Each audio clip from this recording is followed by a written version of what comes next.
اللہ قرآن مجید میں مثال کیوں دیتا ہے؟ انسان کو شرم و حیا کس جگہ کرنی چاہیے؟ اور کیا پروردگار عالم اپنے بندوں کو گمراہ کرتا ہے؟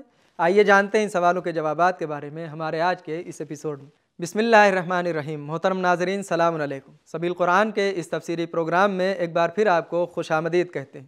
آج آپ کے سامنے سورہ بقرہ کی آیت نمبر 26 کی تفسیر لے کر حاضر ہوئے ہیں۔ تو آئیے سب سے پہلے اس سورہ کی آیت نمبر 26 کی تلاوت کو اس کے ترجمے کے ساتھ سنتے ہیں۔ كتاب أنزلناه إليك مبارك ليدبروا آياته وليتذكر أولو الألباب بسم الله الرحمن الرحيم إن الله لا يستحيي أن يضرب مثلا ما بعوضة فما فوقها فأما الذين آمنوا فيعلمون أنه الحق من ربهم وأما الذين كفروا فيقولون ماذا أراد الله بهذا مثلا يضل به كثيرا ويهدي به كثيرا وما يضل به إلا الفاسقين۔ خداوند عالم مچھر جیسی چھوٹی سی چیز کہ حتیٰ کہ اس سے بڑھ کر بھی مثال بیان کرنے سے قطعاً نہیں جھجکتا، تو اس دوران میں جو لوگ ایمان لا چکے ہیں وہ جانتے ہیں کہ ان کے پروردگار کی طرف سے ایک صحیح مثال ہے جو آ چکی ہے، لیکن جن لوگوں نے راہ کفر اختیار کی ہے وہ اس موضوع کو بہانہ بنا کر کہتے ہیں کہ اس مثال سے خدا کا کیا مقصد اور ارادہ ہے۔ جی ہاں، اللہ تعالیٰ اس مثال سے بہت سے لوگوں کو گمراہ اور بہت سے لوگوں کو ہدایت کرتا ہے، لیکن تمہیں معلوم ہونا چاہیے کہ گمراہی کی اصل جڑ خود ان کی ہٹ دھرم اور بہانہ باز روحی میں موجود ہے کہ خداوند عالم صرف فاسقوں ہی کو گمراہ کرتا ہے۔ تلاوت اور ترجمے کو سن لینے کے بعد اب آئیے اس آیت کے نکات کو بھی سن لیتے ہیں۔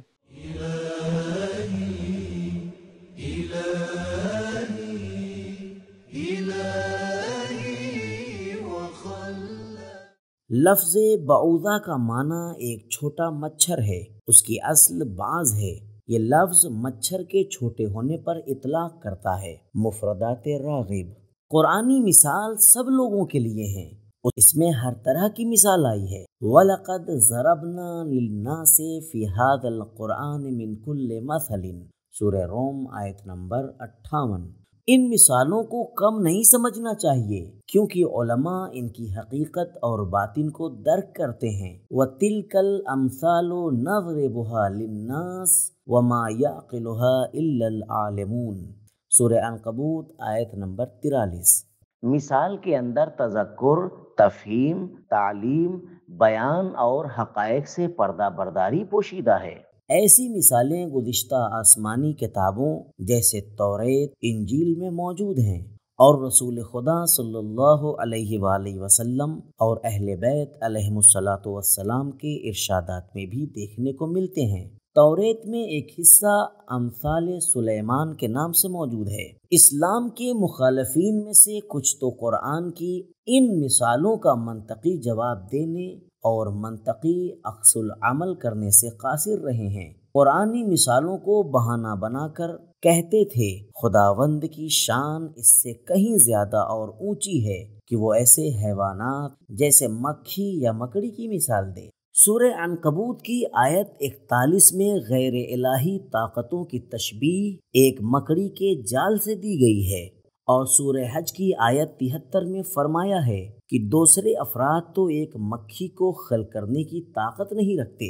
وہ کہتے تھے کہ ایسی مثالیں خداوند کے مقام سے موافق نہیں۔ اس کے ذریعے قرآن کی آیات میں شک کیا کرتے تھے۔ مچھر کی مثال دینے میں کیوں شرم محسوس کی جائے؟ آیا اسے مچھر کے پیدا کرنے میں شرم محسوس ہوئی تھی کہ اس کی مثال بیان کرنے میں شرم محسوس کرے؟ کسی مثال کو چھوٹا ہونا بہانہ سازی کا سبب نہیں بننا چاہیے۔ یہی مچھر اپنے چھوٹے سے پیکر میں ہاتھی کے تمام اعضاء رکھتا ہے، بلکہ ان میں 2 چھوٹے چھوٹے سینگ اضافی ہیں۔ حتیٰ کہ مچھر کی سونڈ جو اندر سے خالی اور ٹیکے کی سرنج جیسی ہوتی ہے، اسی سے یہ چھوٹی سی مخلوق بڑے سے بڑے جانور کو عاجز کر سکتی ہے۔ امام صادق علیہ السلام سے منقول ہے کہ مچھر کے چھوٹے ہونے کو مت دیکھو، جو کچھ ہاتھی رکھتا ہے اس کے پاس بھی ہے، بلکہ اس کے 2 پر اضافی ہیں جو ہاتھی کے نہیں۔ تفسیر مجمع البیان۔ خداوند متعال اس آیت کے نزول کے ساتھ ایسے ہی افراد کی بہانہ بازیوں کا جواب دے رہا ہے۔ سوال: کیا اللہ تعالیٰ کچھ لوگوں کو قرآن اور اس کی مثالوں کے ذریعے گمراہ کرتا ہے؟ جواب: اللہ تعالیٰ کسی کو گمراہ نہیں کرتا، بلکہ جو کوئی قرآنی حقائق کے سامنے کھڑا ہو جاتا ہے خود گمراہ ہو جاتا ہے، اور یوں کہا جا سکتا ہے کہ قرآن اس کی گمراہی کا سبب بنا ہے، جیسا کہ اسی آیت کے آخر میں ارشاد ہوا وَمَا يُضِلُّ بِهِ إِلَّا الْفَاسِقِينَ۔ لوگوں کی گمراہی کا سبب ان کا فاسق ہونا ہے۔ کیا سچ میں ایسا ہو سکتا ہے کہ اللہ تعالیٰ لوگوں کو ایمان لانے کی تاکید فرمائے اور پھر خود ہی ان کو گمراہ بھی کرے؟ کیا ایسا ہو سکتا ہے کہ اتنے زیادہ پیغمبر اور آسمانی کتب نازل کرے لیکن خود لوگوں کو گمراہ کرے؟ کیا ممکن ہے کہ ابلیس کو سرزنش کرے کیونکہ وہ اس کے بندوں کو گمراہ کرتا ہے اور دوسری طرف خود اپنے ہی بندوں کو گمراہ کرے؟ اس آیت میں اگرچہ ہدایت و گمراہی کو اللہ تعالیٰ سے نسبت دی گئی ہے، لیکن دوسری آیات میں اس مسئلے کو واضح کرتے ہوئے کھول کر بیان کیا گیا ہے اور فرمایا یہدی الیہ من اناب، سورہ رعد آیت نمبر 27۔ انہیں ہدایت کرتا ہے جو اس کی طرف بڑھتے ہیں، جو توبہ کے ذریعے اس کو پکارتے ہیں۔ یہدی بہ اللہ من اتبع رضوانہ، سورہ مائدہ آیت نمبر 16۔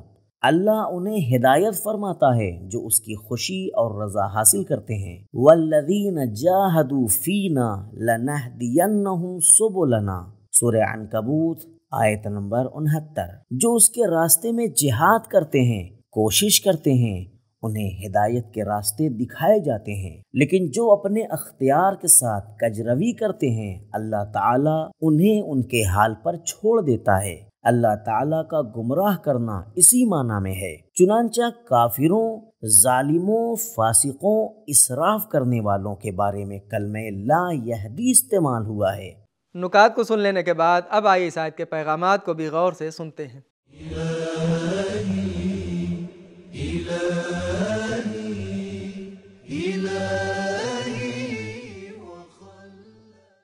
پیغام نمبر 1، شرم و حیا تو ایسے مقامات پر ہوتی ہیں جہاں کوئی کام شرعی، عقلی یا عرفی طور پر قابل مذمت ہو، اور جہاں حقائق کو بیان کرنا ہو وہاں شرم کیسی؟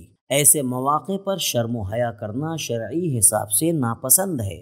نمبر 2، اہم اور ضروری حقائق کو سادہ ترین انداز میں مثال کے ساتھ بھی بیان کیا جا سکتا ہے۔ نمبر 3، مومن کلام خدا پر یقین رکھتا ہے اور وہ اس کا فرما بردار ہوتا ہے۔ نمبر 4، قرآنی مثالیں آزمائش کا ذریعہ اور تربیت و رشد کا وسیلہ ہیں۔ نمبر 5، قرآن کی پیش کردہ مثالیں حق ہیں اور حقائق کو بیان کرتی ہیں۔ نمبر 6، حقیقت کو تلاش کرنے والا ہر روشنی میں اپنی راہ پا لیتا ہے، مگر بہانہ کرنے والے اور اشکال تراشی کرنے والے ہر چراغ پر اعتراض کرتے ہیں۔ نمبر 7، کفر اور ہٹ دھرمی سرگردانی اور بہانہ بازی کا سبب ہوتی ہے۔ نمبر 8، فسق گمراہی کا موجب ہے اور یہ حقائق کی معرفت سے مانع ہوتا ہے۔ نمبر 9، قرآن کی مثالیں ہدایت و گمراہی کا وسیلہ ہیں۔ نمبر 10، اللہ تعالیٰ عہد و پیمان توڑنے والوں کو فاسق قرار دیتا ہے اور فاسقین کو گمراہ کرتا ہے۔